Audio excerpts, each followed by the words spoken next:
ஜெபிப்போம். எங்கள் அன்பின் பரம தகப்பனே, துதிக்கிறோம், ஸ்தோத்திரிக்கிறோம். அநாதி சிநேகத்தினால் நீங்கள் சிநேகித்து காரியத்தினால் எடுத்துக்கொண்டு வரை ஸ்தோத்திரிக்கிறோம். ஆண்டவரே, நாங்கள் உடைய பிள்ளைகளாய் மாறா எங்களுக்கு பாராட்டின கிருபை எவ்வளவு பெரியது, அதற்காக நன்றி செலுத்துகிறோம். ஆண்டவரே, நன்மையான ஈவுகளை நாள்தோறும் தருகிறவர். ஆண்டவரே, நீர் கொடுத்திருக்கிற எல்லா வேத வாக்கியங்களுக்காகவும் வாக்குத்தத்தங்களுக்காகவும் ஆண்டவரே, நீர் எங்களுக்கு கொடுத்திருக்கிற எல்லா விதமான வேத வசனங்களுக்காக ஆண்டவரை நன்றி செலுத்தி ஸ்தோத்திரிக்கிறோம்.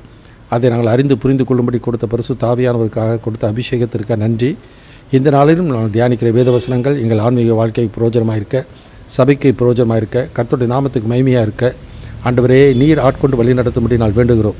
தடையாக இருக்கிற அந்த காலத்தின் சக்திகள் எல்லாம் இயேசு நாமத்தில் அகன்று போகட்டும். ஆவியானவர் நீர் ஆட்கொண்டு நடத்தும். இயேசு கிறிஸ்து நாமத்தில் வேண்டி கேட்டுக்கொள்கிறோம் பரமபிதாவே, ஆமென்.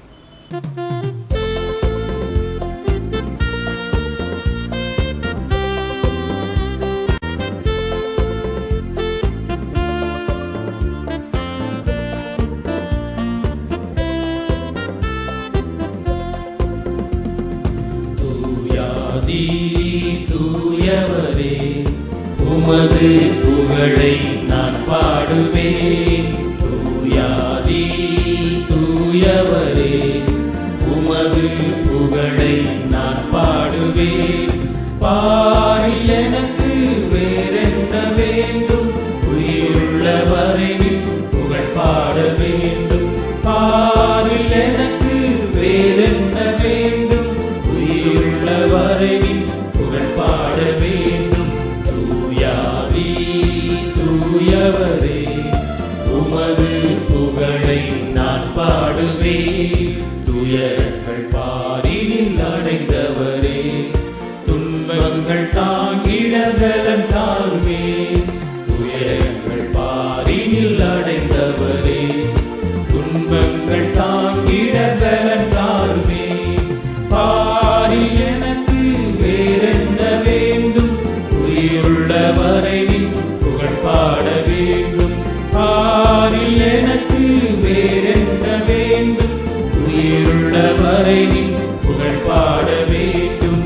தூயாதி தூயவரே, உமது புகழை நான் பாடுவேன்.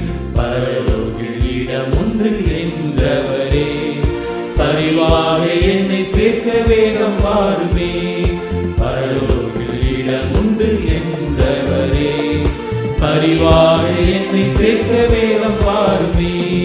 பாரில் எனக்கு வேறென்ன வேண்டும், உயிருள்ளவரை புகழ் பாட வேண்டும். பாரில் எனக்கு வேறென்ன வேண்டும், உயிருள்ளவரை புகழ் பாட வேண்டும். தூயாதி தூயவரே, உமது புகழை நான் பாடுவேன்.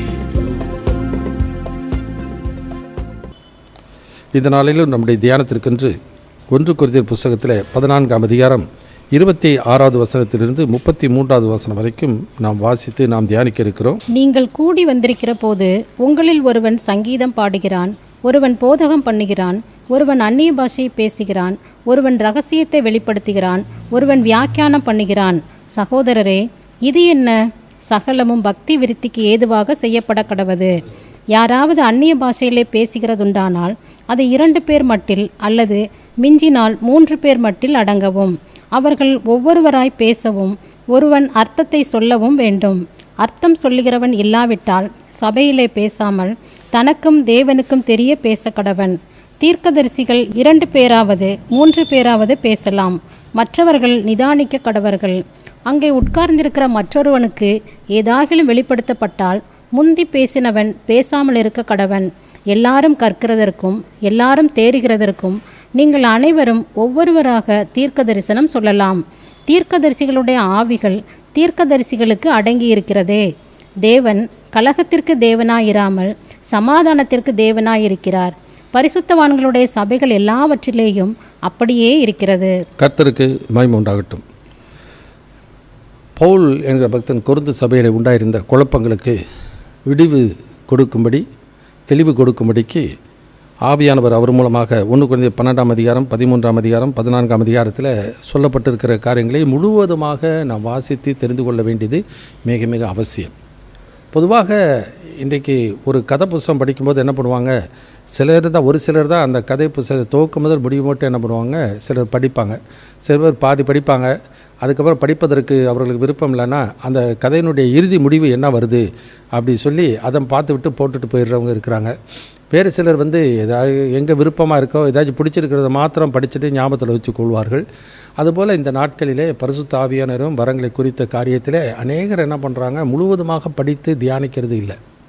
தங்களுக்கு எது ஏற்புடையதாக இருக்கிறதோ அல்லது தங்களுடைய ஸ்தாபனத்துக்கு தங்களுடைய நம்பிக்கைக்கு ஏற்புடையதாக எது இருக்கிறதோ அதை மாத்திரம் குறிப்பிட்டு காண்பித்து அதன்படியே நடத்தி கொண்டு போகிறவர்கள் இருக்கிறார்கள். வேறு சிலர் நாங்கள் இத்தனை ஆண்டுகளாய் நாங்கள் இது நம்பிக்கொண்டு வந்திருக்கிறோம், இத்தனை நூற்றாண்டுகளாக நாங்கள் நம்பிக்கொண்டு வந்திருக்கிறோம், எனவே அந்த நம்பிக்கையை இனிமேல் மாற்றிக்கொள்ள எங்களால் முடியாது என்று ஒருவேளை நினைப்பார்களானால் அவர்களும் இந்த வசனங்களை முழுவதுமாக வாசித்து நாம் தியானிக்க வேண்டியது அவசியம்.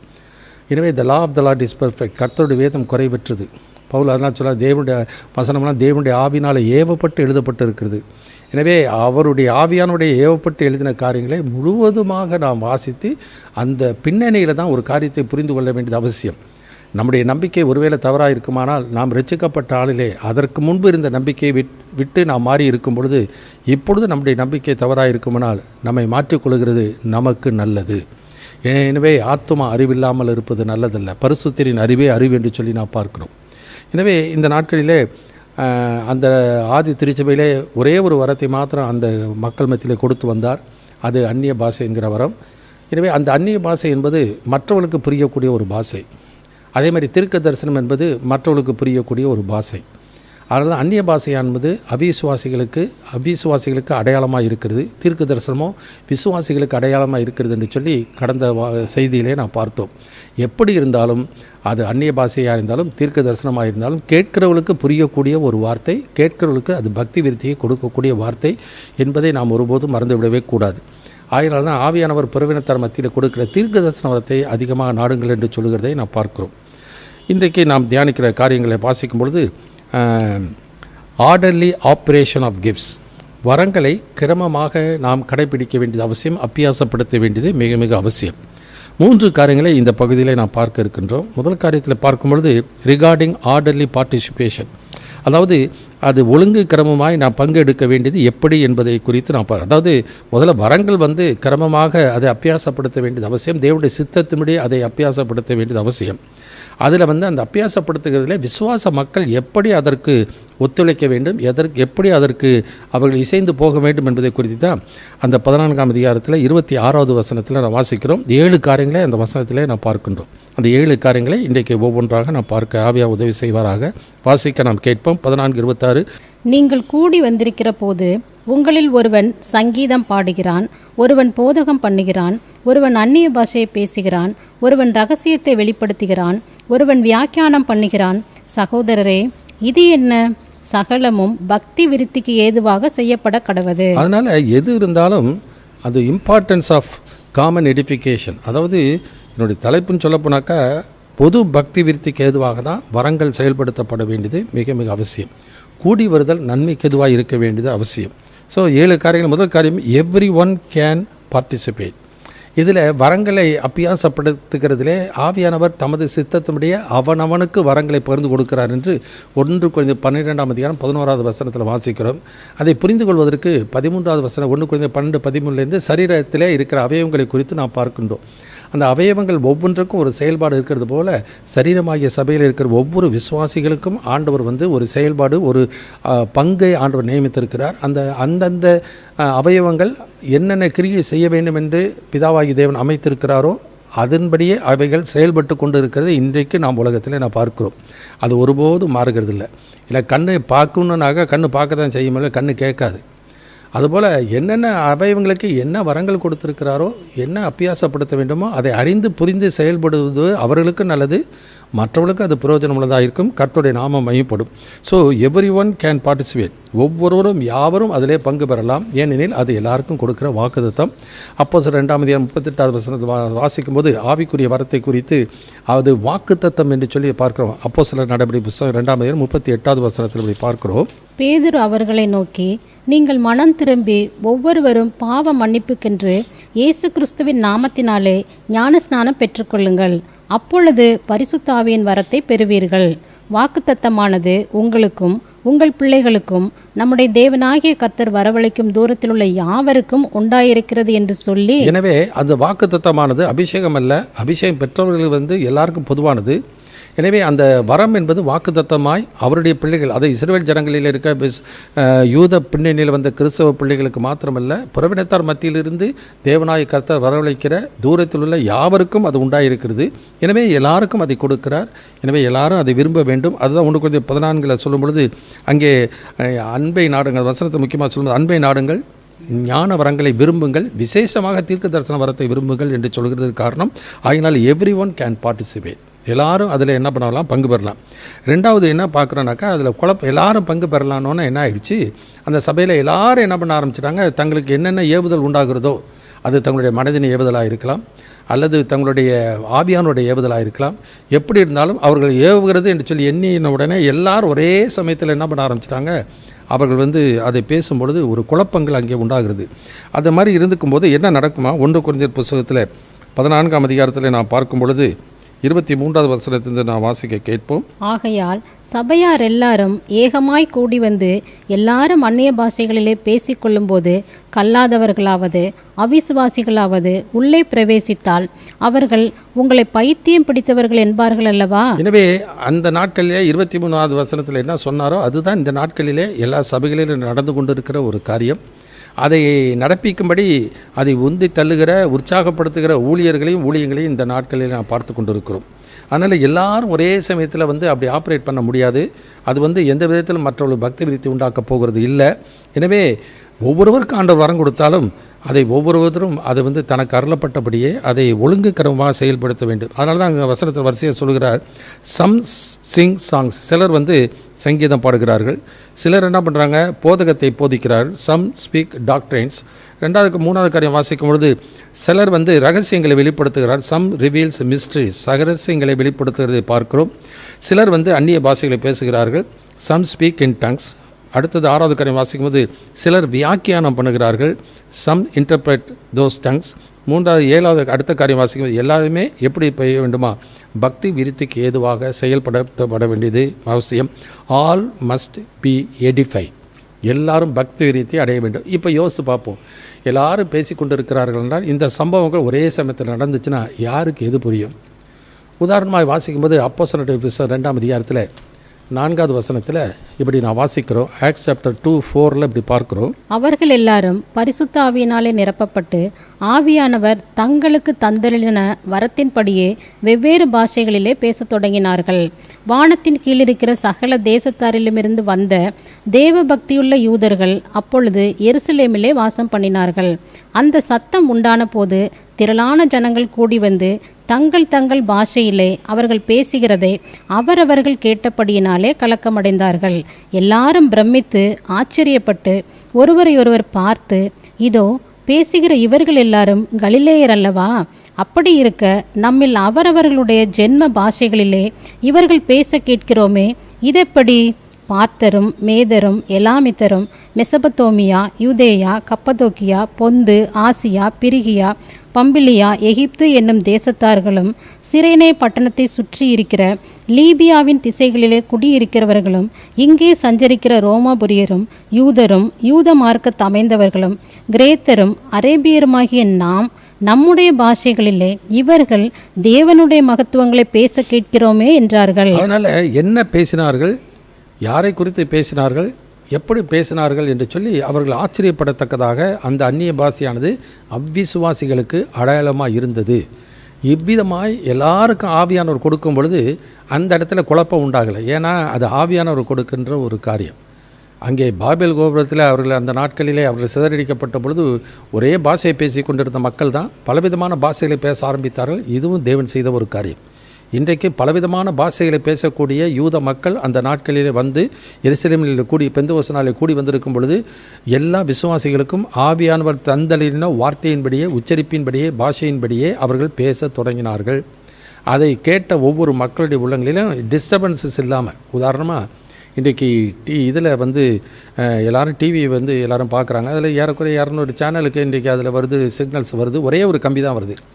ஒரே ஒரு கம்பி வந்தாலும், ஒரு சிக்னல் வந்து 200 சேனல்ஸ் வந்தாலும், அது வந்து எந்தெந்த சேனலை டியூன் பண்ணுறாங்களோ அந்தந்த சேனலில் இருக்கிற அந்த ஃப்ரீக்வன்சியில் வருகிற அந்த ஒரு செய்தி அல்லது அந்த சம்பவங்கள் அல்லது என்ன காரியங்கள் அதில் ஒளிபரப்பப்படுகிறதோ அவைகள் மாத்திரம்தான் அது வருகிறது. இப்போ 200 சேனலும் அதில் ஒரே சமயத்தில் வருது, ஆனால் அந்த ஒரே கம்பிக்குள்ளே தான் அது வருது. ஆனால் வெவ்வேறு சேனல்ஸை நம்ம திரும்ப டியூன் பண்ணும்போது அது அந்தந்த சேனலில் என்ன ஒளிபரப்பப்படுங்க அது மாத்திரம் நம்ம கேட்கிறோம், நம்ம பார்க்கிறோம். ஒரு மனிதன் செய்கிற ஒரு கம்பியில் தேவன் இவ்விதமாய் தன்னுடைய ஃப்ரீக்வன்சியில் அவன் வந்து பிரித்து காண்பிக்க முடியும் என்றால், தேவனுடைய ஆவியானவர் இன்றைக்கு எல்லா மக்களுக்கும் ஒரே வரத்தை கொடுத்திருந்தாலும் அதை யார் யாருக்கு அது எந்தெந்த பாஷைக்காரர்களாக இருக்கிறார்களோ அவர்களுக்கு தேவன் அதை கேட்கும்படி செய்கிறது என்பது தேவன் செய்கின்ற ஒரு காரியம். மனிதனாலே கூடாததான் தேவனாலே கூடாததல்ல, தேவனாலே எல்லாம் கூடும். ஆகையினால் தான் அவர்கள் ஆச்சரியப்படுகிறார்கள். பேசுகிற எல்லாரும் கலிலேயர்கள் தான், ஆனால் அவர்களுடைய ஜென்ம பாஷையில் நம்ம பேச கேட்கிறோமே. அதனால தான் அந்நிய பாஷை என்பது அவ்விசுவாசிகளுக்கு அடையாளமாக இருக்கிறது என்று சொல்லி அங்கே சொல்ல நாம் கேள்வி. இதே தான் அப்போஸ்தலர் 8ஆம் அதிகாரம், அப்போஸ்தலர் 10ஆம் அதிகாரம், அப்போஸ்தலர் 11ஆம் அதிகாரம் என்று சொல்லி நாம் பார்க்கின்றோம். இவைகளெல்லாம் ஆவியானவர் செய்கின்ற ஒரு செயல்பாடுகள். ஆனால் இன்றைக்கு புறவினாத்தர் மத்தியில் வரும்பொழுது ஆவியானவர் தீர்க்க தரிசன வரத்தை அதிகமாக கொடுக்கிறபடினால இவங்க பழைய ஒரு வரத்தை அவர் விரும்புகிறார், அல்லது அவர்களுக்கு கொடுக்கப்பட்ட வரம் என்னவோ அதை அவர் புரிந்து புரியாமல் செயல்படுத்துகிறதை நான் பார்க்கிறோம். அதனால் அவருடைய உள்ளங்களிலே அந்த பக்தி விருத்தி அடைய, அந்த பரவசம் அடைய, உள்ளத்தில் ஆவல் மிகுதியினாலே. ஏன்னாக்கா அந்த வசனம் வாசிக்கிறோம், நீங்கள் அன்பின் ஞானம் அதிகமாக நீங்கள் வரங்களை விரும்புகிறீர்கள். எனவே அந்த விருப்பம் இருக்கிறது, ஆம்பிஷன் இருக்குது. ஆனால் அவருடைய வாழ்க்கையில் அந்த அறிவு இல்லாததுனால அவரவர்கள் மனம் போன போக்கிலே அவர்கள் எல்லாம் பேசுகிறதை நான் பார்க்கிறோம். ஆனால் எல்லாருக்கும் ஆண்டவர் வரம் கொடுக்கிறார். ஆனால் எல்லாரும் பக்தி விருத்தி அடைய வேண்டியது மிக மிக முக்கியம். ஸோ ரிகார்டிங் ஆர்டர்லி பார்ட்டிசிபேஷன், எனவே எல்லாம் ஒழுங்கும் கிரமமாக நடைபெற வேண்டியது மிக மிக அவசியம் என்று சொல்லி நான் பார்க்கிறோம். இது ஏன் முதல் காரியம் அங்கே பங்கு பெறுதலை குறித்து. 2வது காரியம் வாசிக்கும் பொழுது 14ஆம் அதிகாரம் 27-28 வசனத்தை வாசிப்போம். 1 கொரிந்தியர் 14:27-28 வசனம். யாராவது அந்நிய பாஷையிலே பேசுகிறதுண்டானால் அது 2 பேர் மட்டில் அல்லது மிஞ்சினால் 3 பேர் மட்டில் அடங்கவும், அவர்கள் ஒவ்வொருவராய் பேசவும், ஒருவன் அர்த்தத்தை சொல்லவும் வேண்டும். அர்த்தம் சொல்லுகிறவன் இல்லாவிட்டால் சபையிலே பேசாமல் தனக்கும் தேவனுக்கும் தெரிய பேச கடவன். முதல் காரியம் ரிகார்டிங் ஆர்டர்லி பார்ட்டிசிபேஷன், கிரமமாக எல்லாரும் பங்கெடுக்க வேண்டும். 2வது காரியம் வாசிக்கும்போது ரிகார்டிங் ஸ்பீக்கிங் இன் டங்ஸ், அந்நிய பாஷைகளை குறித்து விசேஷமாக சொல்லப்படுகிற காரியங்கள் 5 காரியங்களை இந்த பகுதியிலே நான் பார்க்கின்றோம். நான் முதலே சொன்னேன், அந்த வசனத்தில் பார்க்கும் பொழுது அது முன்னதாக கொடுக்கப்பட்ட அந்த அந்நிய பாஷை வரத்தையே தான் அவர்கள் வந்து ஆவியானவருடைய அபிஷேகத்தினால் கிடைக்கிற வரம் என்று சொல்லி இன்றைக்கு நம்பிக்கொண்டிருக்கிறது போல் அந்த நாட்களிலே வேதம் இல்லாத காலத்திலே அவர்கள் நம்பினார்கள் என்றால் அதில் அர்த்தம் இருக்குது. ஆனால் இன்றைக்கு வேதம் கொடுக்கப்பட்டு இன்றைக்கு 2000 ஆண்டுகள் ஆகியும் அதே விதமாக இன்றைக்கு நம்பி போய் கொண்டிருக்கிற மக்களை நாம் பார்க்கின்றோம். ஏன்னா சில சபைகளிலே அன்றைக்கு ராயப்பர் வந்து பேதுரு முதல்ல அவர் வந்து பிரசங்கம் பண்ணினார் என்றால் அவர் மூலமாக தான் சபை கட்டப்பட்டது என்ற நம்பிக்கை இந்த 2000 ஆண்டுகளாக சொல்லி கொண்டு இருக்கிறது போல் இன்றைக்கி அன்றைக்கி அதே விதமாக ஒரு வரம் கொடுத்ததுனால இன்றைக்கு அதே வரம் தான் செயல்படுகிறது என்று சொல்லி இன்றைக்கு நம்பிக்கொண்டிருக்கிற சபைகளை நாம் பார்க்கின்றோம். ஆனால் ஒவ்வொரு அவயவங்களுக்கும் சரீர அவயங்களுக்கும் ஒவ்வொரு செயல்பாடு இருக்கிறது போல் வர இருக்கிறது போல் ஒவ்வொரு விசுவாசிக்கும் தமது சித்தத்தின்படி வரங்களை கொடுக்கிறார் என்கிற வேத வாக்கியம் இருந்தாலும் அதை அவர்கள் ஏற்றுக்கொள்கிறதில்ல. தாங்கள் என்ன நம்புகிறார்களோ அதை தான் முக்கியத்துவப்படுத்துகிறதை நான் பார்க்கிறோம். அது விசேஷமாக அந்நிய பாஷை. இந்த அந்நிய பாஷைகளை குறித்து நான் பார்க்கும்பொழுது 5 காரியங்கள் வாசிக்கிறோம். முதல் காரியம் வாசிக்கும் பொழுது ஒவ்வொருவராக பேச வேண்டியது அவசியம். So they should speak in tongues 1 by 1, ஒவ்வொருவராக அதை பேச வேண்டும் என்று சொல்லி அங்கே நான் பார்க்கிறோம்.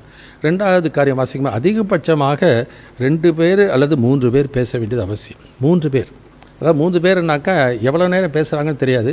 இன்றைக்கு பேசுகிறதெல்லாம் பார்த்தீங்கன்னாக்கா ஒரே ஒரு ஃப்ரேஸ் மட்டும் பேசுவாங்க, ஒரே ஒரு சென்டென்ஸ் மட்டும் பேசுவாங்க, அதுக்கப்புறம் திரும்ப பாடுவாங்க, அதுக்கப்புறம் திரும்ப கொஞ்சம் நேரம் கழித்து அப்புறம் திரும்ப அந்த ஃப்ரேஸில் பேசுவாங்க, அப்புறம் வந்து ஜெபிப்பாங்க.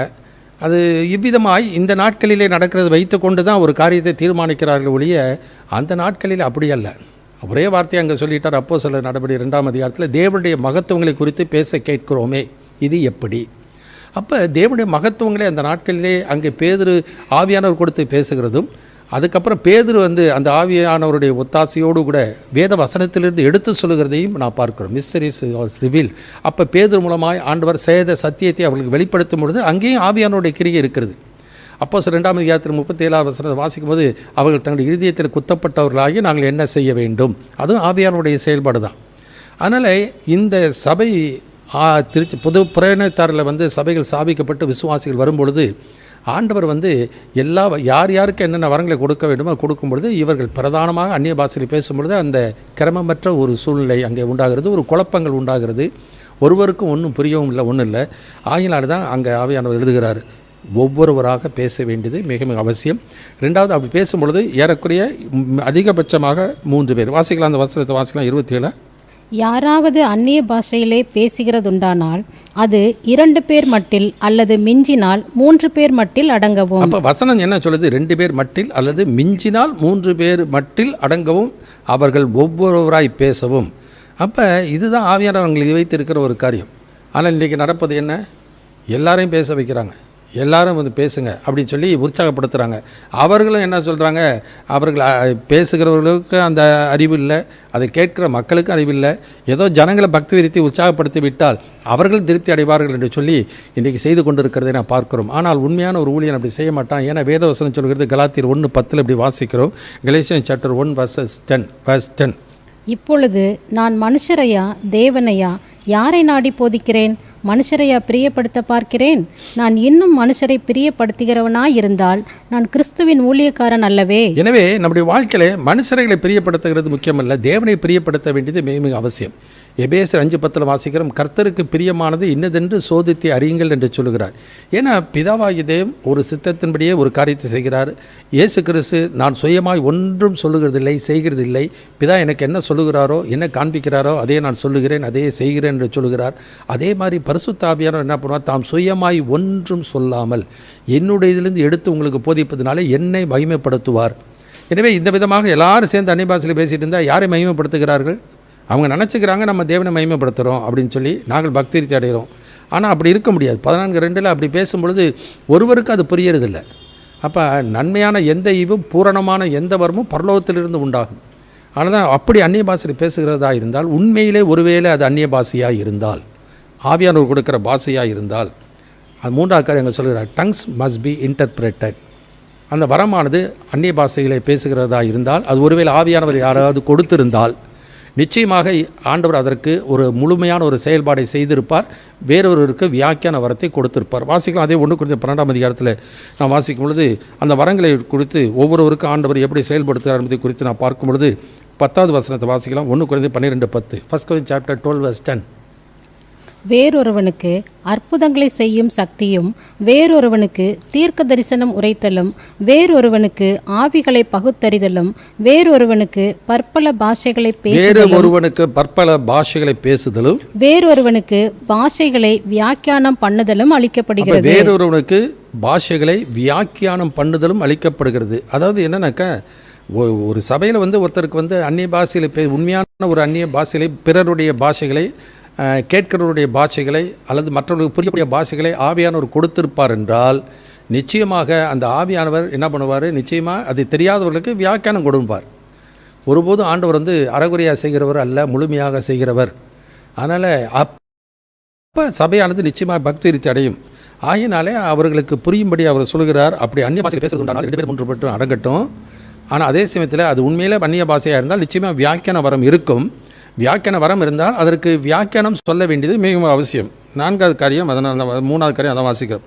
4வது காரியத்தில் அந்த வசனத்தில் வாசிக்கும் பொழுது, இப்போ அதை வியாக்கியானம் பண்ணுகிறதற்கு, அர்த்தம் சொல்லுகிறதுக்கு யாரும் இல்லை என்றால், அப்படி அந்நிய பாஷையில் பேசுகிறேன்னு நினச்சிட்டு பேசுகிறவங்க என்ன பண்ணக்கூடாது? சபையில் வந்து பேசக்கூடாது. அதான் அந்த வசனத்தை வாசிக்கிறோம். If no interpreter so then they should keep silent. அந்த வசனத்தில் தான் வாசிக்கிறோம். வாசிக்கலாம். அந்த 27 28 வசனம் வாசிப்போம். அர்த்தம் சொல்லுகிறவன் இல்லாவிட்டால் சபையிலே பேசாமல் தனக்கும் தேவனுக்கும் தெரிய பேசக்கடவன். அப்ப இது வந்து என்ன? இது வந்து ஒரு ஆலோசனையா? அதை ஆண்டவர் தெளிவாக சொல்லுகிற ஒரு கிரமமாக செயல்பட வேண்டிய ஒரு செயல்பாடு. எனவே ஆவியானவர் அவ்விதமாக தான் செய்வார். எனவே அதுக்கு ஆவியானவர் ஒரு அந்நிய பாஷை கொடுத்திருப்பார் என்றால், அல்லது வேறு ஒரிஜினலாகவே நம்ம கற்றுக்கொண்ட பாஷையில் பேசுகிறோம்னு வச்சுக்கோங்க. எனக்கு தாய்மொழின்னு ஒன்று உண்டு, அது மதர் டங் சொல்லுவாங்க. நோன் லாங்குவேஜ்னு ஒன்று உண்டு. நான் கற்றுக்கொள்கிற ஒரு பாடம், நான் கற்றுக்கொண்டு பேசுகிற ஒரு மொழி. அப்படி அந்த மொழி தெரிந்த வேறு யாராவது இருந்தால் அவர்கள் வந்து அதை வியாக்கியானம் பண்ணால், எப்படி இருந்தாலும் அது ஆவியானவர் கொடுக்குற வரமாக இருந்தாலும் அல்லது நாம் கற்றுக்கொண்ட வேறொரு மொழியாக இருந்தாலும் சபைக்கு அது புரியணும், சபைக்கு அது தெரியணும். அப்போ சபைக்கு பக்தி உண்டாகணும். அப்படியும் புரியலையா, பேசாமல் இருக்கணும், தனக்கும் தேவனுக்கும் வச்சுக்கணும். அதுதான் அங்கே சொல்லப்படுகிற ஒரு காரியம். சைலண்ட்டாக இன்றைக்கு இருக்கிறார்களா, நாம் இருக்கிறோமா, சிந்தித்து பார்த்து கொள்ளுதல் அவசியம். வேதவசனம் இப்படி தான் சொல்லுதுனாக்கா அப்படி தான் செய்யணும். உலக பிரகாரமான ஒரு பாடத்திற்கு நாம் கொடுக்குற முக்கியத்துவத்தை காட்டிலும் ஒரு சிறு அளவு கூட இன்றைக்கு வேத வாக்கியத்துக்கு கொடுக்கறதில்ல. அதனால் தான் ஆண்டவர் கவலையோடு வேதனையோடு இஸ்ரவேல் ஜனங்களை பார்த்து சொல்ல, என் வேதத்தின் மகத்துவங்களை அவர்களுக்கு எழுதி கொடுத்தேன், அவர்களோ அதை அந்நிய காரியமாக எண்ணுகிறார்கள். 147 சங்கீதத்தில் கடைசி 2 வசனத்தை வாசிக்கிறோம். சாம் நம்பர் 147 லாஸ்ட் 2 verses. யாக்கோப்புக்கு தம்முடைய வசனங்களையும் இஸ்ரவேலுக்கு தமது பிரமாணங்களையும் தமது நியாயங்களையும் அறிவிக்கிறார். அவர் வேற எந்த ஜாதிக்கும் இப்படி செய்ததில்லை. அவருடைய நியாயங்களை அறியாமற் போகிறார்கள். அல்லேலுயா. எனவே ஆண்டவராய இயேசு கிறிஸ்து யோவான் 8ஆம் அதிகாரத்தில் சொல்லுகிறார், 8:43 சொல்லும்போது சொல்கிறார், என் வசனங்களை நீங்கள் ஏன் அறியாமல் இருக்கிறீர்கள், என் உபதேசத்தை கேட்க மனதில்லை. அப்போ அவர்கள் எல்லாரும் ஆபிரகாமுடைய சந்ததி தான், எல்லாரும் ஒரே தேவாலயத்துக்கு போனவங்க தான், ஒரே பண்டிகையை கொண்டாடுகிறவர்கள் தான், எல்லாரும் விருத்தசேதனம் பண்ணப்பட்டவர்கள் தான், எல்லாம் தேவனுடைய உடன்படிக்கைக்கு பங்குள்ளவர்களாக இருக்கிறவர்கள் தான். அதனால் ஆனாலும் அவருடைய வாழ்க்கையில் வெவ்வேறு விதமான உபதேசங்கள், பரிசேயரின் உபதேசம், சதுசேயர் உபதேசம், ஏரோதுடைய உபதேசம், இந்த உபதேசத்தை நம்பி தான் அவர்களுடைய தெய்வ பக்தி இருந்ததே ஒழிய தேவனுடைய சத்தியத்தின் அடிப்படையில் இல்லை. அப்படி இருந்தவர்கள் ஒரு சில சொற்பமான மக்கள் தான். மரியாள் அப்படி இருந்தாங்க, சகரியா அப்படி இருந்தால், எலிசபெத் இருந்தாங்க, யோசேப்பு அப்படி இருந்தால், சிமியோன் அப்படி இருந்தாங்க, அன்னாள் அப்படி இருந்தாங்க, இல்லை இயேசுவை பின்பற்றி வந்த சீசர்கள் இருந்தாங்க. அப்படி ஏற்றுக்கொண்டு 120 பேர் மட்டும்தான் ஏறக்குறைய மேல் வீட்டறையில் வந்து நிற்கிறதை நாம் பார்க்குறோம். அதனால் அந்த நாட்களிலே சொற்ப ஜனங்கள் தான் இன்றைக்கு அதை அறிந்து புரிந்து கொண்டு வருகிறவர்கள். அதனால தான் ஆண்டவராக இயேசு மத்திய 7:13-14 வாசிக்கும் போது, இடுக்கமான வாசலை கண்டடைந்தவர் சிலர், கேட்டுக்கு போகிற வாசல் விரிவும் வழி விசாலமாக இருக்கிறது, அதை பிரவேசிக்கிறவர்கள் அநேகர். ஆண்டவர் சொல்ல, இடுக்கமான வாசல் வழியாக உட்பிரவேசிக்க வகை பாருங்கள். அநேகர் உட்பிரவேசிக்க வகை தேடினாலும் அவர்களால் கூடாது. ஏன்னாக்கா அவர்களுடைய மனசாட்சி பிசாசு என்ன பண்ணுவான், இவ்வளோ நாள் நீ நம்பி வந்துட்ட, இவ்வளோ நாள் இது போதிச்சிட்ட, இவ்வளோ நாள் நீ நம்பி வாழ்ந்திருக்க, இவ்வளோ நன்மைகள் நம்முடைய வாழ்க்கையில் நடந்திருக்கு, இதனால தான் நடந்துச்சு என்று சொல்லி பிசாசு என்ன பண்ணுவான், அவருடைய வாழ்க்கையில் உண்மையை ஏற்றுக்கொள்வதற்கு அவர் தடங்களை உண்டு பண்ணுவான். அதனால தான் 8ஆம் அதிகாரத்தில் யோவான் 8:43, 44, 45 சொல்லும் பொழுது ஆண்டவர் தெளிவாக சொல்கிறார், பலவிதமான உபதேசங்களை நம்பி கொண்டு இருக்கிற மக்களுக்கு, அந்த நம்பி வந்து கொண்டிருந்த மக்களுக்கு இது ரொம்ப கடினமான உபதேசம் என்று சொல்லி இஸ்ரவேல் ஜனங்கள் எப்படி புறக்கணித்தார்களோ அதே போல தான் இந்த நாட்களிலும் இதை ஏற்றுக்கொள்ள மனதில் புறக்கணிக்கிறார்கள். காரணம் என்ன? 8:43, 44, 45 யோவானில் வாசிக்கிறோம். என் வசனத்தை நீங்கள் ஏன் அறியாமல் இருக்கிறீர்கள், என் உபதேசத்தை கேட்க மனதில்லாதிருக்கிறதுனால் அல்லவா? நீங்கள் உங்கள் பிதாவாகிய பிசாசானவனால் உண்டானவர்கள், உங்கள் பிதாவினுடைய இச்சைகளின்படி செய்ய மனதாயிருக்கிறீர்கள். அவன் ஆதி முதற்கொண்டு மனுஷ கொலைபாதகனாய் இருக்கிறான். சத்தியம் அவனிடத்தில் இராதபடியால் அவன் சத்தியத்திலே நிலை நிற்கவில்லை. அவன் பொய்யனும் பொய்யுக்கு பிதாவுமாய் இருக்கிறபடியால் அவன் பொய் பேசும்போது தன் சொந்தத்தில் எடுத்து பேசுகிறான். நான் உங்களுக்கு சத்தியத்தை சொல்லுகிறபடியினாலே நீங்கள் என்னை விசுவாசிக்கிறதில்லை. எனவே ஆண்டவராக இயேசு கிறிஸ்து அவ்வளவு அற்புதங்கள் அடையாளம் செய்து வேத சத்தியத்தை அவர்கள் எடுத்து சொன்னாலும் ஆண்டவரை அவர்கள் ஏற்றுக்கொள்ள மனதில்லை. நாங்கள் ஆபிரகாமுடைய சந்ததி, விடுதலையாளர்கள் என்று சொல்லி கொண்டிருக்கிறேன் சொல்லும்போது, இன்றைக்கு நாங்கள் ரட்சிக்கப்பட்டவங்க, ஞானஸ்தானம் பெற்றவங்க, அபிஷேகம் பெற்றவங்க, எத்தனை ஆண்டுகளாக நாங்கள் எங்கள் ஸ்தாபனம் இருக்குது, எத்தனை நூற்றாண்டுகளாக எங்கள் ஸ்தாபனம் நடந்து கொண்டு இருக்குது, இன்றைக்கு நீ மாறுன்னு சொன்னால் நாங்கள் மாறிடுவோமா? அப்போ நாங்கள் இவ்வளோ நாள் கடைபிடிச்சு நம்பினதெல்லாம் தப்பா? எத்தனை ஆண்டுகள் நம்பினாலும் எத்தனை நூற்றாண்டுகள் வந்தாலும் வேதத்துக்கு ஒத்து வர்றதுனா தப்பு தான். அதில் தான் ஆண்டவர் சொன்னால், உள்ளதை உள்ளதென்றும் இல்லதை இல்லதென்று சொல்லுங்கள், இதுக்கு மிஞ்சினது தீமையினாலே உண்டாயிருக்கும் என்று சொல்லி 1 யோவான் 2ஆம் அதிகாரத்தில் நான் வாசிக்கும் பொழுது, தேவன் நமக்கு எழுதி கொடுத்த வேத வாக்கியங்களை அறிந்து கொள்வதற்கு தேவன் தமது ஆவியை கொடுத்திருக்கிறார், அபிஷேகத்தை கொடுத்திருக்கிறார். அந்த அபிஷேகத்தினாலே தமது ஆவியை நமக்கு கொடுத்திருக்கிறார். அந்த ஆவியினாலே வேத வாக்கியங்களை நாம் அறிந்து கொள்ள முடியும். அதனால் 1 யோவான் 2ஆம் அதிகாரத்தில் 20ஆம் வசனத்தில் இப்படி வாசிக்கிறோம், நீங்கள் பரிசுத்தராலே அபிஷேகம் பெற்று சகலத்தையும் அறிந்திருக்கிறீர்கள். சத்தியத்தை நீங்கள் அறியாததினால் அல்ல, நீங்கள் சத்தியத்தை அறிந்திருக்கிறதினாலும் சத்தியத்தினால் ஒரு பொய்யும் உண்டாயிராது என்பதை நீங்கள் அறிந்திருக்கிறதினாலும் உங்களுக்கு எழுதியிருக்கிறேன். எனவே சத்தியத்தினாலே ஒரு பொய்யும் உண்டாயிராது. சத்தியமாக இருந்தால் பொய்க்கு இடமே இல்லை. அதனால் என்னிடத்தில் குற்றம் உண்டு பாவம் உண்டு என்று யார் கூற முடியும் என்று சொல்கிறார். மனமார மனுப்புத்திரன் இல்லை. சில பேர் என்ன சொல்கிறாங்க, காலங்கள் ஆயிடுச்சு, நிறைய அறிவு ஜாஸ்தி ஆயிடுச்சு. அறிவு ஜாஸ்தி ஆகிட்டாக்கா சத்தியம் மாறுமா? இயேசு நேற்றும் இன்று மாறாதவர். பேதுரு சொல்கிறார், கர்த்தருடைய வசனமோ என்றென்றைக்கு நிலைத்திருக்கும், ஒரு எழுத்தாகிலும் எழுத்து உறுப்பாகிலும் ஒளிந்து போவதில்லைன்னு சொல்கிறார். யோசித்து பார்க்கணும். ஆண்டவர் தம்முடைய வசனத்தை நிலைநிறுத்தினா ஆண்டவர் எப்படி அந்த வாக்குத்தத்தத்தில் நிலைத்திருக்க முடியும்? காலங்கள் மாறுகிறது அவருக்கு தெரியாதா? அவர் நித்தியத்தை அறிந்தவர்.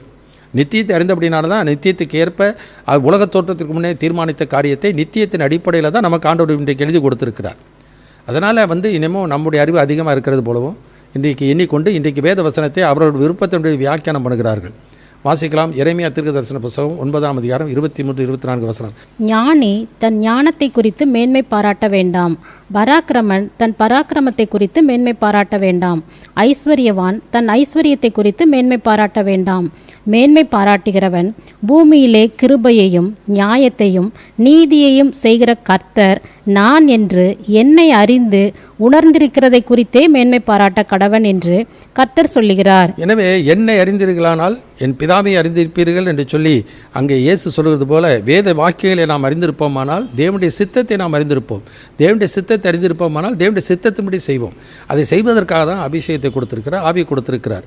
அந்த அபிஷேகம் என்பதை குறித்து 1 யோவான் 2:27 வசனத்தில் நான் வாசிக்கும் பொழுது அந்த அபிஷேகமே சகலவற்றையும் குறித்து உங்களுக்கு போதிக்கிறது, அது சத்தியமாக இருக்கிறது, அது பொய்யல்ல. அந்த அபிஷேகம் அந்த ஆவி போதித்தபடியே நீங்கள் அவரிலே கிறிஸ்துவிலே நிலைத்திருங்கள், வசனத்தில் நிலைத்திருங்கள். இயேசு சொல்கிறார், நான் சொல்லிய இந்த வார்த்தைகளை கேட்டு இவைகளின்படி செய்கிறவன் எவனோ அவனை கண்மலையின் மேல் தன் வீட்டை கட்டின புத்தியுள்ள மனிதனுக்கு ஒப்பிடுவேன். பெருமழை வந்து பெருவெள்ளம் வந்து காற்றடித்து அந்த வீட்டின் மேலே மோதியும் அது விழவில்லை. நான் சொல்லிய இந்த வார்த்தைகளை கேட்டும் மணல் மேலே கட்டுகிறவனுடைய நிலைமை என்னவாகும் என்பதை குறித்து தொடர்ந்து அங்கே சொல்லுவதை நான் பார்க்கிறோம். அதனால் வசனம் இருக்குது, வசனம் கேட்குறோம். ஆனால் இன்றைக்கு மனிதனுடைய உபதேசங்கள், பாரம்பரிய கொள்கைகள், பாரம்பரிய நம்பிக்கை அல்லது உலக ஞானம். அதனால் தான் யூதர்கள் அடையாளத்தை கேட்கிறார்கள், கிரேக்கர்கள் ஞானத்தை தேடுகிறார்கள். நாங்களோ சிலுவையில் அறையப்பட்ட இயேசுவை பிரசங்கிக்கிறோம். அது யூதருக்கு இடரலாக இருக்குது. இந்த பாரம்பரியத்தை நம்பிக்கொண்டு இருக்கிற மக்களுக்கு அது இடரலாக இருக்குது, கிரேக்கர்களுக்கு அது பைத்தியமாக இருக்குது. என்ன இப்படியெல்லாம் சொல்கிறாங்க? ஏன்னா நாங்கள் நம்புகிறது வேறு இல்லையா? எங்கள் உலக ஞானத்தில் நான் நம்புறது ஒன்று, இன்றைக்கு இந்த வசனத்தின் அடிப்படையில் பேசுவது அவர்களுக்கு பைத்தியமாக தோணுது. அன்றைக்கு எப்படி இயேசுவை புறக்கணித்தார்களோ அதே விதமாக இன்றைக்கும் வேத வாக்கியங்களையும் பரிசுத்த ஆவியானவர் புறக்கணிக்கிற காலம். அதனால் விசுவாச துரோகம் முந்தி நேரிடும் என்று சொல்லி எச்சரிப்பாய் ஆவியானவர் 2 தெசலோனிக்கர் 2ஆம் அதிகாரத்தில் கூறியிருக்கிறார். எனவே 13:9 வாசிக்கும், பலவிதமான அந்நிய போதனைகளினால் அலைப்புண்டு தெரியாதிருங்கள், போஜன பதார்த்தங்களினால் அல்ல, கிருபையினால் இருதயம் சிறப்படுகிறது நல்லது. யாருக்கு கிருபை கிடைக்கும்? எவன் மேல் இரக்கமாக இருக்க சித்தமாக இருக்கிறாரோ அவன் மேல் இரக்கமாக இருப்பார். எவன் மேல் கிருபையாக இருக்க சித்தமாக இருப்பாரோ அவன் மேல் கிருபையாக இருப்பார்.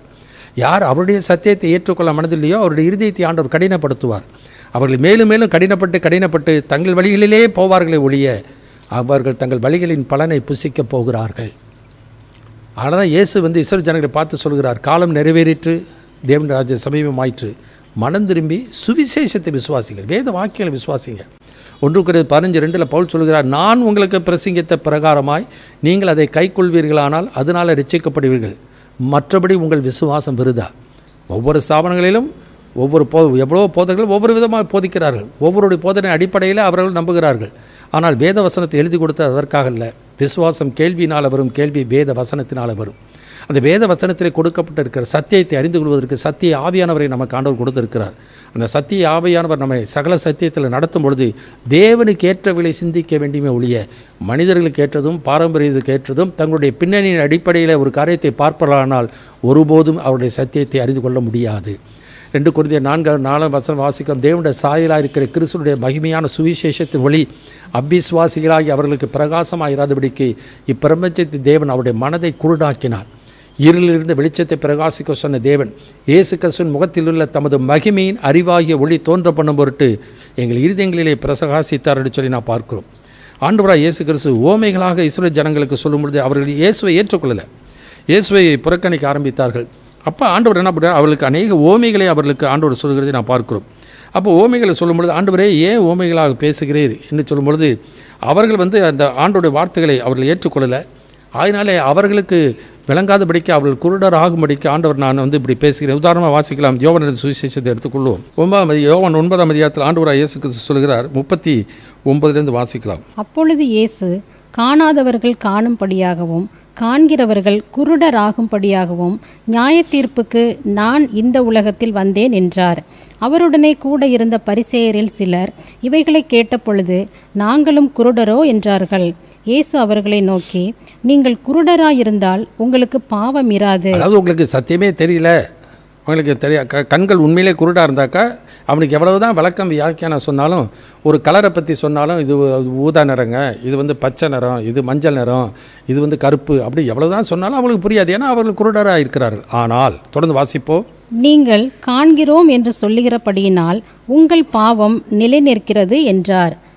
மெய்யாகவே மெய்யாகவே நான் உங்களுக்கு சொல்லுகிறேன், ஆட்டு தொழுவத்துக்குள் வாசல் வழியாய் பிரவேசியாமல் வேறு வழியாய் ஏறுகிறவன் கள்ளனும் கொள்ளைக்காரனுமாய் இருக்கிறான். எனவே நம்முடைய வாழ்க்கையில் நம்முடைய ஆண்டவராய் இயேசுனுடைய வார்த்தைகளுக்கு தான் செவி கொடுக்கணும். அவரே நல்ல மெய்ப்பனாக இருக்கிறார். என் ஆடுகள் என் சத்தத்துக்கு செவி கொடுக்கின்றன, நான் அவைகள் அறிந்திருக்கிறேன், அவைகள் எனக்கு பின் செல்லுகின்றன என்று சொல்கிறதை நான் பார்க்கிறோம். எனவே ரிகார்டிங் ஸ்பீக்கிங் இன் டங்ஸ், எனவே அது முதல் காரியம் வாசித்தோம், ஒவ்வொருவராக பேச வேண்டும். ரெண்டாவது, அதிகபட்சமாக 3 பேர் அல்லது பாஷைகள் பேசும்பொழுது அந்த பாஷைகளுக்கு வியாக்கியானம் சொல்ல வேண்டும். வியாக்கியானம் சொல்லுகிறவர்கள் இல்லாவிட்டால் அவர்கள் அமைதலாக இருக்க வேண்டும். தனக்கு தேவனுக்கு தெரிய பேச வேண்டியது மிக மிக அவசியம் என்று சொல்லி நான் பார்த்தோம். அடுத்த 3ஆம் காரியம் 14ஆம் அதிகாரம் 29-33 வசனம் வாசிக்க நாம் கேட்போம். தீர்க்கதரிசிகள் 2 பேராவது 3 பேராவது பேசலாம், மற்றவர்கள் நிதானிக்க கடவர்கள். அங்கே உட்கார்ந்திருக்கிற மற்றொருவனுக்கு ஏதாகிலும் வெளிப்படுத்தப்பட்டால் முந்தி பேசினவன் பேசாமல் இருக்க கடவன். எல்லாரும் கற்கிறதற்கும் எல்லாரும் தேறுகிறதற்கும் நீங்கள் அனைவரும் ஒவ்வொருவராக தீர்க்க தரிசனம் சொல்லலாம். தீர்க்கதரிசிகளுடைய ஆவிகள் தீர்க்கதரிசிகளுக்கு அடங்கியிருக்கிறதே. தேவன் கலகத்திற்கு தேவனாயிராமல் சமாதானத்திற்கு தேவனாயிருக்கிறார். பரிசுத்தவான்களுடைய சபைகள் எல்லாவற்றிலேயும் அப்படியே இருக்கிறது. கர்த்தருக்கு மகிமை உண்டாகட்டும். ரிகார்டிங் ப்ராஃபஸி, இந்த 3 பதத்தை பார்த்தபொழுது இந்த முதல் காரியம் பார்த்தபோது ஒழுங்கு கிரமமான ஒரு பங்கேற்பு இருக்க வேண்டியது அவசியம் என்று சொல்லி பார்த்தோம். ரெண்டாவது ரிகார்டிங் ஸ்பீக்கிங் டங்ஸ், அந்நிய பாஷையில் பேசுவதை குறித்து முந்தின பகுதியில் பார்த்தோம்.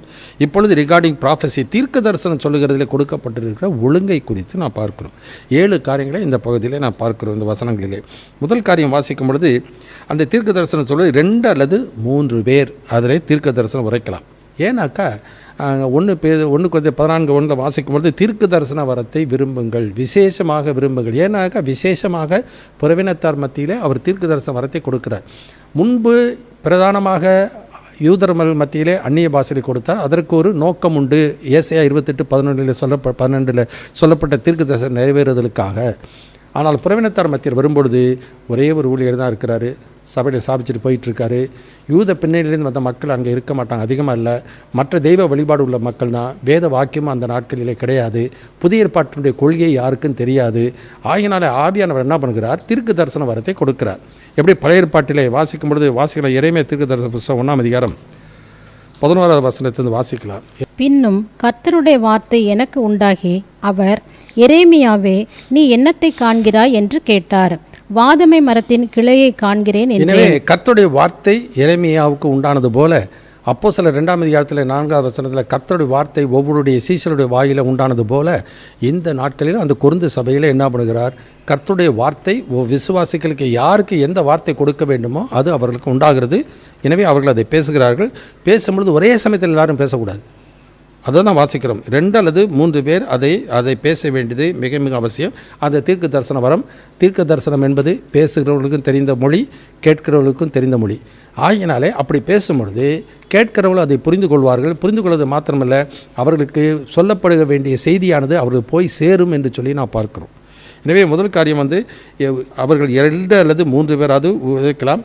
அடுத்தது மற்றவர்கள் என்ன பண்ணணுமா, அதர்ஸ் மஸ்ட் இவாலுவேட், மற்றவர்கள் அதை சீர்தூக்கி பார்க்க வேண்டியது மிக மிக அவசியம். சொல்லுகிற காரியம் ஒத்து வருதா இல்லையான்னு சொல்லி நான் பார்க்க வேண்டியது அவசியம். ஏன்னாக்கா இன்றைக்கி எவ்வளவோ தீர்க்கதரிசிகள்னு சொல்லி கொண்டு இருக்கிறவர்கள் இருக்கிறாங்க, அல்லது தீர்க்க தரிசன வாக்குத்தத்தங்களை இன்றைக்கு கொடுத்து கொண்டு இருக்கிறாங்க. இன்றைக்கி அது பொருந்துமா பொருந்தாதா என்று சொல்லி யோசித்து பார்க்கணும். அப்போஸ்தலர் நடபடியின் புத்தகம் 17ஆம் அதிகாரம் 11வது வசனத்தில் வாசிக்கிறோம். Acts chapter 17:11. அந்த பட்டணத்தார் மனோவாஞ்சையாய் வசனத்தை ஏற்றுக்கொண்டு காரியங்கள் இப்படி இருக்கிறதா என்று தினந்தோறும் வேத வாக்கியங்களை ஆராய்ந்து பார்த்ததினால் தெசலோனிக்கேயில் உள்ளவர்களை பார்க்கிலும் நற்குணசாலிகளாய் இருந்தார்கள். ஆமாம், எத்தனை பேர் இன்றைக்கு வேத வாக்கியங்களை கேட்கிற வாக்கியங்களை இன்றைக்கு எவ்வளோ பேர் வேதத்தோடு ஒப்பிட்டு பார்க்குறாங்க. அந்த நாட்களிலே அப்போஸ்தலர்களே போதிப்பார். ஆர்சி பைபிளில் ரொம்ப அருமையாக இருக்குது. அப்போஸ்தலர்கள் போதிப்பது மறைநூலுடன் ஒத்துள்ளதா? வேதத்துக்கு ஒத்து வராது எந்த காரியம் யார் சொன்னாலும், எத்தனை நூற்றாண்டுகள் சொன்னாலும் அது ஒருபோதும் கர்த்தர் அங்கீகரிக்கிற ஒரு வார்த்தை அல்ல. அது தேவனுடைய வார்த்தை. ஏன்னாக்கா the law of the Lord is perfect. ஏன்னா ஏசாயா 34:16 வாசிக்கிறோம், கர்த்தருடைய புத்தகத்தில் தேடி வாசியுங்கள், ஒன்றும் குறையாது, ஒன்றும் ஜோடி இல்லாதிராது. கர்த்தருடைய வாய் இதை சொல்லிட்டு அவருடைய ஆவி அவளை சேர்க்கும். இன்றைக்கி துணிகரமாக சொன்னாங்க, கர்த்தனோடு பேசினார், கர்த்தர் எனக்கு காண்பித்தார். சொல்லுகிறதுனால ஒருபோதும் அது ஆண்டவர் சொன்னதுன்னு அர்த்தம் இல்லை. 1 தீமோத்தேயு 4:1 வாசிக்கிறோம், ஆவியானவர் வெளிப்படையாக சொல்கிறபடி பிற்காலையிலே மனசாட்சியை சூடுண்ட பொய்யருடைய மாயத்தினாலே சிலர் வஞ்சிக்கிற ஆவிகளுக்கும் பிசாசின் உபதேசங்கள் செவி கொடுத்து விசுவாசத்தை விட்டு வழுவி போவார்கள், விசுவாசத்தை விளைவி போவார்கள். எனவே அந்த விசுவாச துரோகம் முந்தின ஏடும் என்று ஏற்கனவே 2000 ஆண்டுகளுக்கு முன்னதாகவே ஆவியானவர் எழுதி வைத்து விட்டார். எனவே யார் எந்த வார்த்தைகளை சொன்னாலும் தீர்க்க தரிசன வார்த்தை கேட்கிறவர்களுக்கு பிரயோஜனமுள்ளதாக சொன்னால் அது அவர்கள் நிதானித்து பார்க்க வேண்டியது அவசியம். இன்றைக்கி அப்படி இருக்கிறது இல்லை. ஞாயிற்றுக்கிழமை கோயில் போகணும், இன்றைக்கி ஏதாச்சும் அவர்களை ஒரு உற்சாகப்படுத்தி சில வார்த்தைகள், அவளுக்கு வாக்குத்தத்தமான ஆசீர்வாதமான சில வார்த்தைகளை சொல்லிட்டாக்கா கர்த்தர் என்னோடு பேசினார் என்று சொல்லி என்ன பண்ணுறாங்க, தங்களுடைய ஆசைகள் நிறைவேறும், தங்களுடைய விருப்பங்கள் நிறைவேறும் என்கிற அந்த திருப்தியோடு கூட வருகிறதை நான் பார்க்கிறோம். ஆனால் இன்றைக்கு தேவன் எழுதி கொடுக்குற வேத வாக்கியங்கள் எல்லாம் நமக்கு புரோஜனம் உள்ளவைகளாய் சீர்படுத்துவதற்கும் அது நீதியை படிப்பிக்கிறதற்கும் அது புரோஜனம் உள்ளதாக இருக்குது. அது விசேஷமாய் விசுவாசிகளை பொறுத்த வரைக்கும் ஆவியானவர் பேசுகிற காரியம் நீதியை குறித்து கண்டித்து உணர்த்துவார். தேவனுக்கு ஏற்புடைய நிலை எது என்பதை குறித்து தான் விசுவாசிகளுக்கு கண்டித்து உணர்த்துவார். பாவத்தை குறித்து, நீதியை குறித்து, நியாய தீர்ப்பு குறித்து கண்டித்து உணர்த்துவார். அது விசேஷமாய் நீங்கள் என்னை விசுவாசிக்கிறபடினாலே நீதியை குறித்து கண்டித்து உணர்த்துவார். தேவனுக்கு ஏற்புடைய நிலை எது என்பதை தான் ஆவியானவர் கண்டித்து உணர்த்துவார். எனவே இன்றைக்கு நம்முடைய வாழ்க்கையிலே நாம் அபியாசப்படுத்துகிற வேத வசனங்கள் அல்லது வரங்கள் இன்றைக்கு நம்முடைய வாழ்க்கையில் நமக்கு ஏற்புடையதா அல்லது தேவனுக்கு ஏற்புடையதா, அல்லது என் மனதின்படி செய்கிறோமா அல்லது தேவனுடைய சித்தத்தின்படி செய்கிறோமா?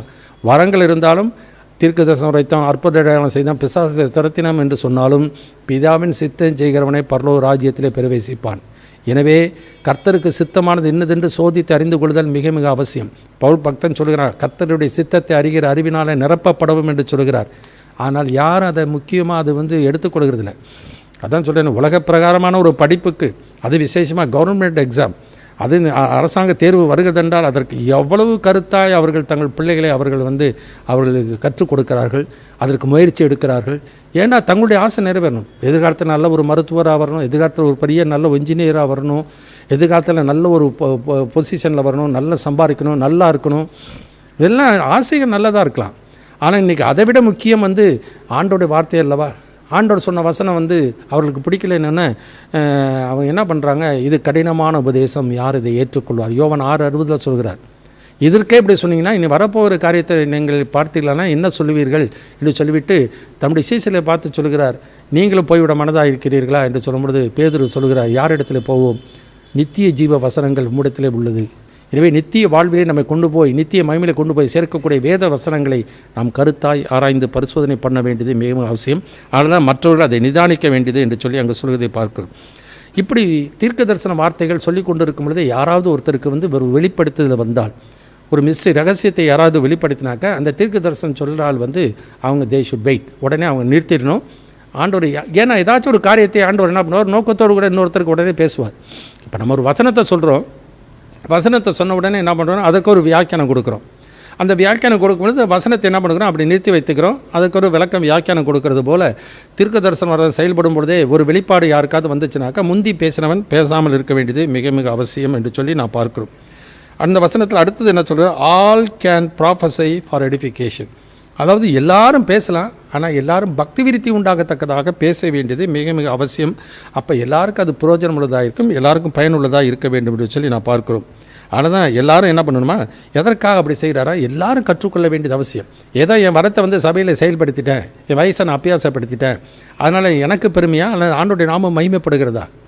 எனவே எல்லாரும் என்ன பண்ணணும், கற்றுக்கொள்வதற்காக தான் நாம் கூடி வருகிறோம். ஏன்னாக்கா இயேசுவே நமக்கு குருவும் போதகருமாக இருக்கிறார்.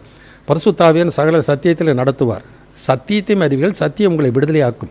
அல்லது என் உபதேசத்தில் நிலைத்திருந்தால் மெய்யாகவே என்னுடைய சீஷர்களாக இருப்பீர்கள், சத்தியத்தையும் அறிவீர்கள், சத்தியம் உங்களை விடுதலையாக்கும். நான் ரொம்ப பக்தியாக இருந்தாக்கா, அநேக ஆண்டுகள் நான் வேதத்தை வசித்து தியானிச்சிருந்தாக்கா அதனால் சத்தியத்தை அறிந்து கொள்ள முடியுமா? இல்லை. ஞானிகளுக்கும் கல்விமான்களுக்கும் மறைத்து பாலகருக்கு இதை வெளிப்படுத்தின அப்படின்னாலும் விசோத்திருக்கிற என்று இயேசு சொல்கிறதை நான் பார்க்கிறோம். அதனால தான் ஆண்டவர் சபையில் இதே 1 Corinthians 1 வாசிக்கும் பொழுது 26வது வசனத்தில் என்ன வாசிக்கிறோம்? 1 Corinthians chapter 1 verse 26 onwards. எப்படி எனில் சகோதரரே, நீங்கள் அழைக்கப்பட்ட அழைப்பை பாருங்கள். மாம்சத்தின்படி ஞானிகள் அநேகர் இல்லை, வல்லவர்கள் அநேகர் இல்லை, பிரபுக்கள் அநேகர் இல்லை. ஞானிகளை வெட்கப்படுத்தும்படி தேவன் உலகத்தில் பைத்தியமானவைகளை தெரிந்து கொண்டார். பலமுள்ளவைகளை வெட்கப்படுத்தும்படி தேவன் உலகத்தில் பலவீனமானவைகளை தெரிந்து கொண்டார். உள்ளவைகளை அவமாக்கும்படி உலகத்தின் இழிவானவைகளையும் அற்பமாய் எண்ணப்பட்டவைகளையும் இல்லாதவைகளையும் தேவன் தெரிந்து கொண்டார். மாம்சமான எவனும் தேவனுக்கு முன்பாக பெருமை பாராட்டாத படிக்கு அப்படி செய்தார். அந்தப்படி நீங்கள் அவராலே கிறிஸ்து இயேசுவுக்கு உட்பட்டிருக்கிறீர்கள். எனவே நம்முடைய வாழ்க்கையை மேன்மை பாராட்டுகிறவன் கர்த்தரை குறித்து தான் மேன்மை பாராட்ட வேண்டியது மிக மிக அவசியம். ஆகினாலே அவர்கள் எதை குறித்து என்ன பண்ண முடியாது. நாங்கள் இத்தனை வருஷம் நாங்கள் படிச்சிருக்கோம், இத்தனை நூற்றாண்டுகள் எங்கள் சபை இருக்கிறது, எங்களில் இவ்வளோ பிரான்ச் இருக்குது, எங்கள் சபையில் இத்தனை ஆட்கள் இருக்கிறாங்க, இதில் இத்தனை சர்வீஸ் இருக்குது, இதெல்லாம் மாறி போகும். இதெல்லாம் காண்கிறது ஒன்று நிலைக்கப் போகிறதில்லை. நாம் காணாததை நம்புவோமால் அது வருகிறதுக்கு பொறுமையோடு இருக்க வேண்டியது அவசியம். எனவே நமக்கு இது தோற்றத்தின்படி நாம் ஒருபோதும் தீர்ப்பு செய்யக்கூடாது. இயேசு சொல்கிறார், நான் தீர்ப்பு செய்தால் என் தீர்ப்பு சத்தியத்தின்படி இருக்கும் என்று சொல்கிறார். எனவே நிதானித்தறிதல் சத்தியத்தின்படி நிதானித்தறிய வேண்டியது அவசியம். அதனால் எல்லாரும் கற்றுக்கொள்ள வேணும், எல்லாரும் தேரணும். அதுதான் ஆவியானுடைய விருப்பம். கொலோசியர் 1ஆம் அதிகாரத்தில் வாசிக்கும் பொழுது 27-28 வசனத்தில் வாசிக்கிறோம். கொலோசியர் சாப்டர் 1:27-28. புறஜாதிகளுக்குள்ளே விளங்கிய இந்த இரகசியத்திலுள்ள மகிமையின் ஐஸ்வர்யம் இன்னதென்று தேவன் தம்முடைய பரிசுத்தவான்களுக்கு தெரியப்படுத்த சித்தமானார். கிறிஸ்துவானவர் மகிமையின் நம்பிக்கையாக உங்களுக்குள் இருப்பதே அந்த இரகசியம். எந்த மனுஷனையும் கிறிஸ்து இயேசுவுக்குள் தேறினவனாக நிறுத்தும்படிக்கு அவரையே நாங்கள் அறிவித்து எந்த மனுஷனுக்கும் புத்தி சொல்லி எந்த மனுஷனுக்கும் எல்லா ஞானத்தோடும் உபதேசம் பண்ணுகிறோம். எந்த மனுஷனுக்கும் எல்லா ஞானத்தோடும் உபதேசம் பண்ணுகிறோம். அதனால எல்லாவற்றையும் சரியாக புரிந்து அறிந்து கொண்டால்தான் எல்லாரும் தேர முடியும், எல்லாரும் வளர்ச்சி அடைய முடியும். வளர்ச்சி அடைய வேண்டும் என்பதற்காக தான் ஆண்டவர் ஊழியர்களை சபைக்கு கொடுத்திருக்கிறார். அதனால் கிறிஸ்துவின் நிறைவான வளர்ச்சியின் அளவுக்கு தக்க பூரண புருஷர் ஆகுவதற்காக தான் ஆண்டவர் வரங்களை கொடுத்திருக்கார், ஊழியர்களை கொடுத்திருக்கிறார். எல்லாம் சேர்ந்து இசைந்து பக்தி விருத்தி அடையணும். அதனால் நிதானித்து அறிய வேண்டியது மிக மிக அவசியம். அதனால் கடைசியாக நான் வாசும்போது 7ஆம் வசனம், God is a God of order. ஆண்டவர் சமானத்துக்கு காரணராக இருக்கிறார், தேவன் ஒழுங்கின் தேவனாக இருக்கிறார். எனவே சகலமும் ஒழுங்கும் கிரமமாய் நடப்பிக்கப்பட வேண்டியது அவசியம். அதனால் தீர்க்க தரிசனம் சொல்லும் பொழுது என் கட்டுப்பாடு மீறி வந்துருச்சு பிரதர், என்னால் சும்மா இருக்கவே முடியல, அடக்கவே முடியல, அப்படி இல்லை. அங்கே வசனம் அப்படி இல்லை. தீர்க்கதரிசிகளுடைய ஆவி தீர்க்கதரிசிகளும் அடங்கி இருக்கிறதே. அவன் அப்படி அடக்க முடியாமல் பேசுகிறானாக்கா சுயத்தில் பேசுகிறான்னு அர்த்தம். தன் பரவசமடைந்து அவன் பேசுகிறான். கட்டுப்பாட்டை மீறி ஒருபோதும் ஒருவனை ஆண்டவர் செயல்படுத்ததில்லை. எனக்கு இப்போ எனக்கு உதாரணமாக எனக்கு சுகப்படுத்தக்கூடிய வரம் இருக்குனாக்கா, நான் ஒரு இடத்துல போனேன், என்னால் இருக்கவே முடியல பார்த்தா, கையை என்னாலே நீண்டுச்சு, அப்படியே நீண்டு போய் அப்படியே வியாதேசம் மேலே கை வச்சேன், ஜெபித்தேன் அப்படின்னு சொல்ல விடுவானே. யாராச்சும் சொல்லுவாங்களா? அப்படி இல்லையே. அது அவரோட விருப்பத்தின்படி அவர்களை ஜெபிக்கும் பொழுது ஆவியான வரம் இருந்தால் அவளுக்கு சுகம் கிடைக்கும். அற்புதம் செய்யும் சக்தி எனக்கு இருக்குது அப்படின்னாக்கா என்னால் கட்டுப்படுத்தவே முடியல பிரதர், அங்கே அற்புதம் என்னால் அப்படியே ஆவியான கொண்டு அப்படியே அற்புதம் செஞ்சுட்டா சொல்ல முடியாது. அப்படி ஆவியானவர் செய்கிறவர் அல்ல. நம்முடைய விருப்பம் எதுவும், நம்முடைய சித்தம் நம்முடைய வாழ்க்கையில் அறிந்து செயலணும். கர்த்தருக்கு சித்தமானபடி கர்த்தருடைய வசனத்தின்படி நான் செயல்பட வேண்டியது அவசியம். அதுதான் ரோமர் 8:14 வாசிக்கிறோம், எவர்கள் தேவனுடைய ஆவியினாலே நடத்தப்படுகிறார்களோ அவர்கள் தேவனுடைய புத்திரர் என்று சொல்லி பார்க்கிறோம். எனவே ஆவியான அந்த அபிஷேகம் போதித்தபடியே நீங்கள் அவரிலே நிலைத்திருங்கள் என்று சொல்லி வேதத்தில் வாசிக்கிறோம். So God is a God of order. So one must control his own spirit. தன்னுடைய ஆவியை அடக்கி இருக்க வேண்டியது அவசியம். அடங்காமல் போகும் பொழுது அந்த சபையில் குழப்பங்கள் உண்டாகும். அதனால தான் இந்த நாட்களை நான் பார்த்த பொழுது முதல் காரியம் ஆர்டர்லி ஆப்ரேஷன் ஆஃப் கிஃப்ட்ஸ், ஒழுங்கை கிரமமாக செயல்படுத்தப்பட வேண்டியது அவசியம். அதில் முதல் பகுதியில் வாசிக்கும் போது ரிகார்டிங் ஆர்டர்லி பார்ட்டிசிபேஷன், அதாவது எல்லா விசுவாசிகளும் ஒழுங்காக கிரமமாக அதில் ஈடுபட வேண்டியது, ஒத்துழைக்க வேண்டியது அவசியம். ஏன்னா ஒன்று குறைந்த 11ஆம் அதிகாரத்தில் வாசிக்கும் பொழுது 14ஆம் வசனம் வாசிக்கிற, நீங்கள் கூடி வருதல் நன்மைக்கு எதுவாயிராமல் தீமைக்கு எதுவாக இருக்கிறது சொன்னார். அவ்விதமாக இருந்துவிடக்கூடாது. இந்த நாட்களிலே அதிகமாக இந்த சபைகளிலே அதை தான் பார்த்து கொண்டு இருக்கிறோம், அதுதான் நடந்து கொண்டு இருக்கிறது. இது தேவனுக்கு பிரியமானது அல்ல, ஆவியானவருக்கு பிரியமானது அல்ல, வேத சத்தியத்துக்கு ஏற்புடையது அல்ல. அது அந்தந்த சபைக்கு அது ஏற்புடையதாக இருக்கலாம், அந்த விசுவாசிகள் திருப்தி அடையலாம். அது தேவன் ஒருபோதும் திருப்தி அடையவே மாட்டார். இதை நன்றாக தெரிந்து கொள்வதல் அவசியம். ஏன்னா அவருடைய சித்தத்தின்படி தான் வரங்களை கொடுக்கிறார். எப்படி பிதாவாகி தேவன் 1 கொரிந்தியர் 12:18 தமது சித்தத்தினுடைய சரீரத்தில் அவயவங்களை வைத்திருக்கிறாரோ அதே மாதிரி தான் சரீரமாகி சபையில் ஒவ்வொரு விசுவாசையும் ஆண்டவர் அமைத்து வைத்திருக்கிறார். எனவே அந்தந்த அவயவங்கள் எப்படி இயற்கை நம்ம காணுகிறது தெரியுது இல்லையா, சுவாபமே சொல்லுது இல்லையா, ஒவ்வொரு அவயவங்களும் என்ன செயல்பாடு வைத்திருக்கிறாரோ அந்த செயல்பாடு செய்யும். அதே மாதிரி ஒவ்வொரு விசுவாசிக்கு என்ன வரங்கள் கொடுத்துருக்கிறாரோ அந்த வரங்கள் தான் செயல்படுத்த வேண்டும். இது உலக ஞானம் உலக அறிவை வைத்துக்கொண்டு இப்படிலாம் இருந்தால் அப்படி செயல்படாதுன்னு நம்முடைய புத்தி தடுக்குமானால் நம்முடைய புத்தி தவறானது, நம்முடைய அறிவு குறைவுள்ளது. அதனால் பவுல் அந்த 1 கொரிந்தியர் 13 சொல்ல நம்முடைய அறிவு குறைவுள்ளது, நிறைவானது வரும்பொழுது குறைவானதெல்லாம் ஒளிந்து போயிடும். எனவே சத்தியத்தையும் நாம் அறிந்த சித்தத்தை அறிந்து கொண்டு நாம் செயல்படுவோமானால் எல்லாரும் பக்திவித்தை அடைவார்கள், எல்லாரும் கர்த்தருடைய நாமத்துக்கு மகிமை உண்டாகும். அதனால தான் அந்த வசனத்தை வாசிக்கிறோம். முதல் காரியம் வாசித்த பொழுது 14:26 வாசித்த பொழுது என்ன வாசிக்கிறோம்? ஸோ ரிகார்டிங் ஆர்டர்லி பார்ட்டிசிபேஷன், எல்லாம் கிரமமும் ஒழுங்குமாக எல்லாரும் அதில் இசைந்து செயல்பட வேண்டியது அவசியம். ரெண்டாவது காரியம் 27-28 வசனம் ரிகார்டிங் ஸ்பீக்கிங் இன் டங்ஸ், அந்நிய பாஷையை குறித்த ஒழுங்குமுறையை குறித்து நாம் பார்த்தோம். மூன்றாவது 29-33 வரைக்கும் ரிகார்டிங் ப்ராஃபஸி, வேத வசன தீர்க்க தரிசன வரத்தை செயல்படுத்துவதை குறித்து நாம் பார்க்கிறோம். எனவே இன்றைக்கு இந்த வசனங்களை நாம் தியானித்து புரிந்து கொண்டு ஆண்டவர் நமக்கு கொடுக்கிற அந்த ஊழியத்தை, சேவையை சபைக்கு மகிமை, சபைக்கு பக்திவிருத்தி உண்டாகவும் ஆண்டவர் நாமத்துக்கு மகிமையாக செயல்படுத்த ஆண்டவர் உதவி செய்வாராக. கண்களை மூடுவோம், நாம் ஜெபிக்கலாம். எங்கள் அன்பின் பரம தகப்பனே, முத்துதிக்கிறோம் அப்பா, நாங்கள் சோத்தரிக்கிறோம். இன்றைக்கு நாங்கள் தியானித்த வேத பகுதிகளுக்காக நன்றி அப்பா. ஆண்டவரே, ஒரு காலத்திலே நாங்கள் அந்த காலத்தில் இருந்தோம், ஆச்சரியமான ஒளிக்கு எங்களை வரவழைத்தீர். அந்த நாட்களிலே நாங்கள் இருந்த நம்பிக்கை வேறு, அந்த நாட்களில் நான் பின்பற்றி வந்த கொள்கைகள் வேறு. ஆனால் என்றைக்கு நாங்கள் சத்தியத்தை அறிந்து கொண்டோமோ அந்த நாட்களிலே ஒரு மனந்திரும்பல் உண்டாயிற்று. எங்கள் மனக்கண்களை திறந்தீர், எங்கள் வாழ்க்கையில் ரட்சிப்பை கொடுத்தீர், எங்களுக்கு விடுதலையை கொடுத்தீர். அதே போல் எங்கள் ஒவ்வொரு நாளும் ஒவ்வொரு காரியத்திலும் நாங்கள் நம்புகிறது அல்ல, நீர் என்ன சொல்லுகிறீரோ அதை நாங்கள் செய்கிறவர்களாய் காணப்பட வேண்டியது அவசியம் என்று சொல்லி நீர் வேத வசனத்தின் மூலமாக எங்களுக்கு கற்றுக் கொடுக்கிறீர். அதற்காக நன்றி ஆண்டவரே. பவுல் சொன்னது போல், ஆண்டவரே நான் என்ன செய்ய சித்தமாயிருக்கிறீர் என்று சொன்னது போல், ஆண்டவனுடைய சித்தம் எங்களுடைய பாக்கியம். இதன்படி நாங்கள் நடப்போமானால் நாங்கள் உம்மாலே அங்கீகரிக்கப்படுவோம், உம்மாலே நாங்கள் ஏற்றுக்கொள்ளப்படுவோம். ஆண்டவர் உம்மாலே நாங்கள் ஆண்டவர் உபயோகப்படுத்தப்படுவோம்.